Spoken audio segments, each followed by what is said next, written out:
بسم اللہ الرحمن الرحیم۔ السلام علیکم ورحمۃ اللہ وبرکاتہ۔ دوستوں، بطور مسلمان ہم اس لحاظ سے بھی خوش نصیب ہیں کہ ہمیں اللہ تعالیٰ نے اپنے آخری نبی صلی اللہ علیہ وسلم کی امت سے پیدا کرنے کے ساتھ ساتھ کتاب حکمت سے بھی نوازا ہے، جس کے بارے میں اللہ تعالیٰ خود فرماتا ہے کہ ہم نے اس میں بنی نوح انسان کے لیے تمام واقعات کھول کھول کر بیان فرمائے ہیں۔ قرآن پاک میں اللہ تعالیٰ نے بطور آخری امت ہمیں حضرت آدم علیہ السلام کی پیدائش اور اس سے قبل کے واقعات بھی بتائے ہیں، جن میں سے ایک واقعہ ابلیس کے شیطان بننے کا بھی ہے۔ اللہ تعالیٰ نے سورہ الاعراف میں بیان فرمایا ہے، ہم نے تمہیں پیدا کیا، پھر تمہاری شکلیں بنائیں، پھر ہم نے فرشتوں سے کہا کہ آدم کو سجدہ کرو، تو انہوں نے سجدہ کیا مگر ابلیس سجدہ کرنے والوں میں سے نہ تھا۔ اللہ تعالیٰ نے کہا، اے ابلیس، تجھے کس چیز نے سجدہ کرنے سے روک رکھا ہے جبکہ میں نے تجھے اس کا حکم دیا؟ تو ابلیس نے کہا کہ میں اس آدم سے بہتر ہوں، تو نے مجھ کو آگ سے پیدا کیا ہے اور اس کو مٹی سے پیدا کیا ہے۔ اللہ تعالیٰ نے فرمایا کہ تو اس سے اتر جا، تجھے یہاں سے انکار کرنے اور بڑائی کرنے کا کوئی حق نہ تھا،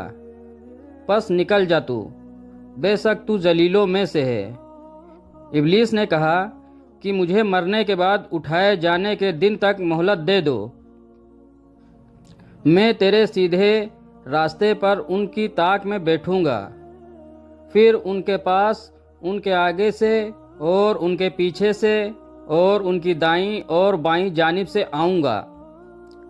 اور تو ان میں بہت سوں کو شکر گزار نہیں پائے گا۔ تو اللہ تعالیٰ نے فرمایا کہ تو جلیل اور مردود ہو کر یہاں سے نکل جا،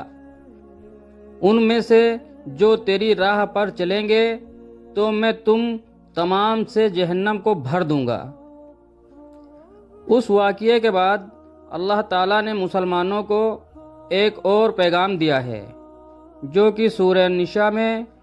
اس طرح سے بیان فرمایا گیا ہے کہ اے لوگو، اپنے رب سے ڈرتے رہو، جس رب نے تم کو ایک جان سے پیدا کیا اور اس سے اس کی بیوی پیدا کی، اور ان دونوں سے بہت سے مرد اور عورتیں پھیلا دیں، اور اس اللہ سے ڈرتے رہو جس کے واسطے کے ساتھ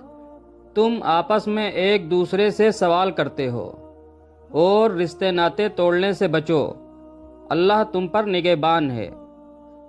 اللہ تعالیٰ قرآن مجید میں ایک اور جگہ فرماتا ہے کہ جو میری ہدایت پر چلیں گے تو ان پر کوئی ڈر نہیں ہوگا اور نہ وہ غمگین ہوں گے، اور جو لوگ میری نافرمانی کریں گے